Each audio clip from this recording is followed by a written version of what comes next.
Hi and welcome. I'm Lisa. Thanks for joining me here on my YouTube channel for another card video. Today I'm sharing another quick and simple card using Whimsy Stamp's new connected oval die along with a few other products that will be listed below and over on my website in the blog post for this video. The first thing I'm doing is ink blending a background to show off that gorgeous connected oval. And I'm going to use Distress Oxides in the colors Festive Berries, Picked Raspberry, and Spun Sugar. I'm using a 4¼ inch by 5½ inch piece of 110-pound Nina cardstock, but you could use Bristol Smooth or any other cardstock you prefer.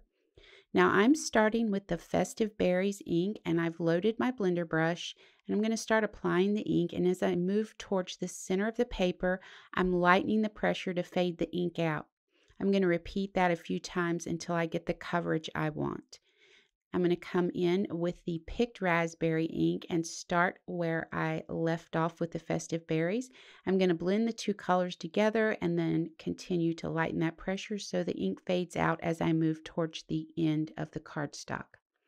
I'm going to come in with the Spun Sugar and finish the blending off. Do any necessary touch-ups I need to do. And then I'm going to come in with my Imagine Sheer Shimmer Sparkle Spray. And I'm going to lightly mist the panel, and then I'm going to set it aside to dry. While I have everything right here, I'm going to go ahead and swatch those Distress Oxide inks on a piece of cardstock, and I'll be using this for die cutting a little later in the video. So I did some die cutting off screen to save some time. I ran the connected oval die through the Big Kick with white cardstock 4 times. I'm also going to run the bold alpha dies through the Big Kick to cut out the word love 4 times. Use liquid adhesive to go ahead and stack all of these die cut pieces together. I'm going to come in with Versamark ink, and I'm going straight to the connected oval, and we're going to go ahead and cover that with some gold embossing powder. Now, once we have it covered, we're going to go ahead and take a preheated heat gun to start melting the powder. You want the powder to start melting right away, and then you're just going to chase it with the heat from the heat gun until it's shiny and dimensional.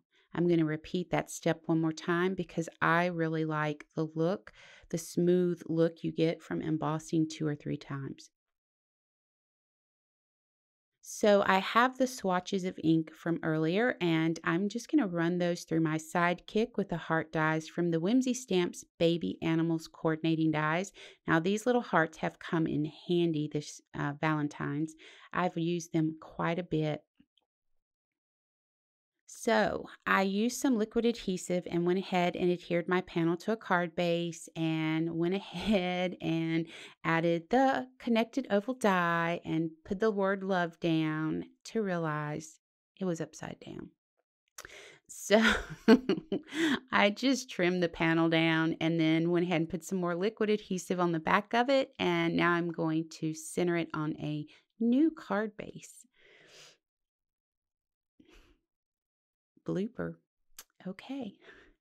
So I actually do have 2 versions of this card.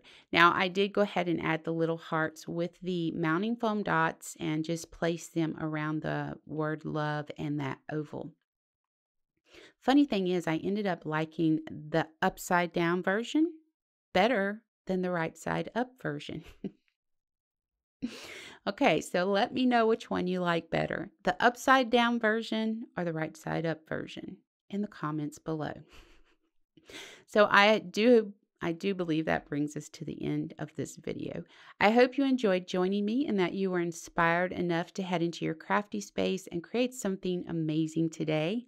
Be sure to click that subscribe button and hit the bell to be notified of new content to the channel. And if you want to click that thumbs up button, that would be awesome. As always, know how much I appreciate you joining me today. And until the next time, keep crafting.